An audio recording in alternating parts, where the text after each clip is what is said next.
Hello everybody, my name is Julie and I'm joined by my teammates Gabriel Ramos and Ali Salas about the Godlet, our Godlet for team number 1, the engineering league for HAcK 2023. Our design inspiration is from Iron Man, the Marvel Cinematic Universe, especially from Captain America Civil War, where Iron Man has a swatch to fight Bucky. We also implemented a fingerless gauntlet design for more mobility so that there's more fine tweaking that this E-hero can have, and it has a separate wrist and hand component for again the wrist joint mobility. Here are all of our CAD iterations. The first one ended up being the snap fit hinges. What we wanted to do was to be able to securely lock in our breadboard and battery in place and to make sure that no damage could occur to it during the testing or the aftershocks of the earthquake. We wanted to be able to snap things into place, so we used a cantilever snap fit hinge. After multiple test prints, we realized that it wasn't working quite as well as we wanted it to, and it was a very time-consuming process to 3D print it each time, so we decided to move on to something much more time-efficient, which would end up being laser cutting. We designed a box to hold the breadboard and battery, and in the first iteration, as you can see above, the failed attempt didn't quite work out as the front piece didn't connect with the other body parts, and also the height of it was not high enough to account for the wires of the breadboard. So we decided to go with our finished product, which is pictured below, which was high enough and did account for that extra height. Next is the wrist guard. We were able to take the measurements of the hero's hand from the top and from the right, and we're able to put those measurements into CAD and able to loft and extend per measurement from different reference planes and have our finished product as seen here. This is our hand design. We really pursued a smooth and slick design of the hand instead of going for a blockier route, which would have been much easier. We really wanted to show off our solid stability, as well as keep the integrity of the gauntlet, which is supposed to look and feel like a hand. The middle finger and the ring finger has a little bit bigger hole so that we could attach the ultrasonic sensor and again give more mobility to the E-hero to grasp anything if they have to. Lofting was used to achieve this smooth design. Lofting is basically giving cross sections for the hand and adding similar shapes. In this case we use arcs, and by having a guideline, which is the shape of the hand, and basically making a 3D extrusion along those guidelines and arc shapes. We also have a screw fit for a tight fit for the E-hero, and this was designed specifically for the E-hero, taking the E-hero's hand dimensions.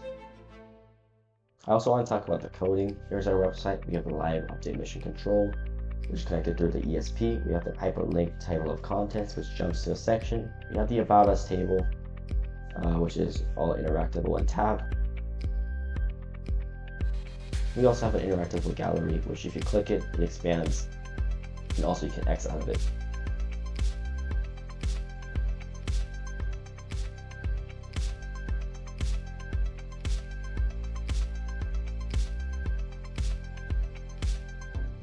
This is the interactable scripts button at the very bottom of our page. Here's the code behind the website. We have the JavaScript and we have HTML for the hyperlink. The JavaScript this is just for the expanding image. And this is the ESP32 code, which here is to show the organized code through sections. We have sections for each sensor. This is the algorithm for the OLED scene device, which I will show later a picture of. Basically, it takes the data and analyzes it and spits out a message depending on how the data is looking. This is the servo button activation algorithm. Because we don't want the wire to get tangled, we have to make sure that the servo, when the button is pressed, extends 180 and folds back to 0 instead of making a full loop. And this is what it does to recognize that button has been pressed and which time it is to fold it out or fold it back in. Hello everyone, my name is Gabriel Ramos. My responsibility in completing the HAcK project was handling all the circuits.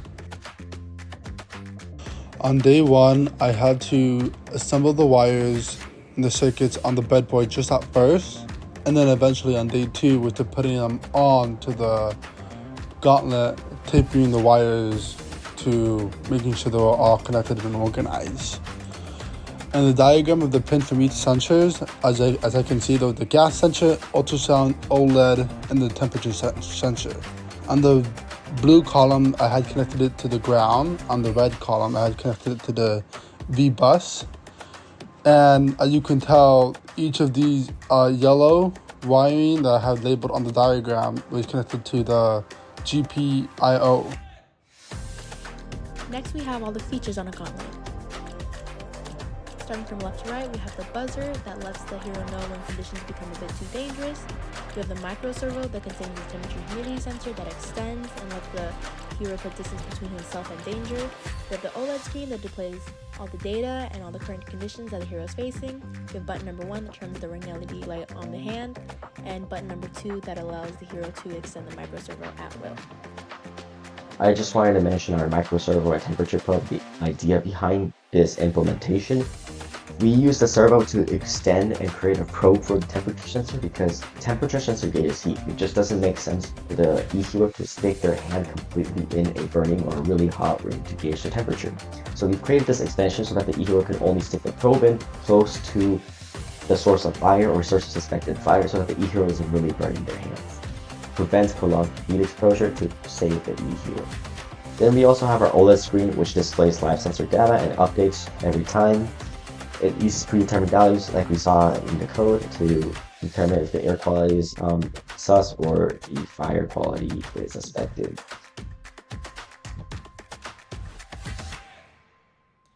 The buzzer on the breadboard sounds off to warn the hero for danger. This includes when the temperatures become too high or the toxic gas levels become too high for the hero. Next, we have the buttons. Button number 1 controls a ring LED light that is placed on the bottom of the hand. Button number 2 extends the micro servo, and these buttons can both be controlled at will by the hero whenever they deem fits their situation at hand. But what if I could have done better was the hinges.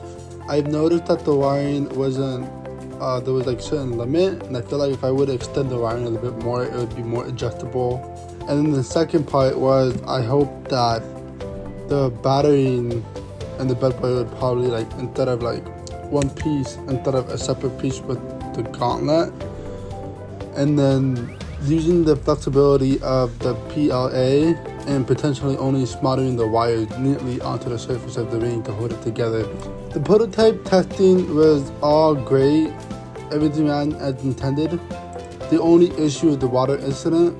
The water had damaged the bedboard at first, so I had to start all over with a different bedboard. I had enjoyed, I guess, connecting the wiring and programming it into certain codes a little bit, and I just, I liked, learning some mistakes, and I guess the fun part was soldering it. I would like to thank everybody to watching this presentation.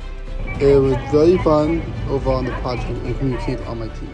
Mission control design and fire room, over. Mission control gas and gas sensor. Mission control fuel room is safe, over. Yo, please follow me.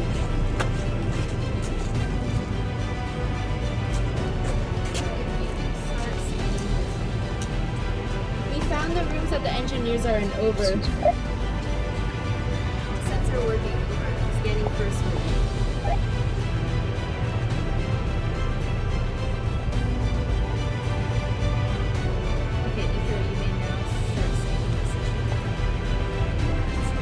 Starting to scan the second room now, over.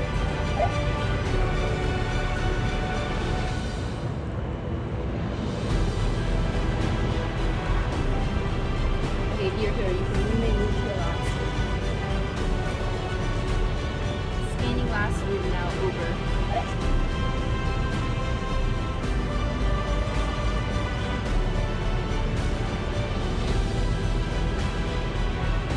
All rooms scanned. All rooms scanned, over.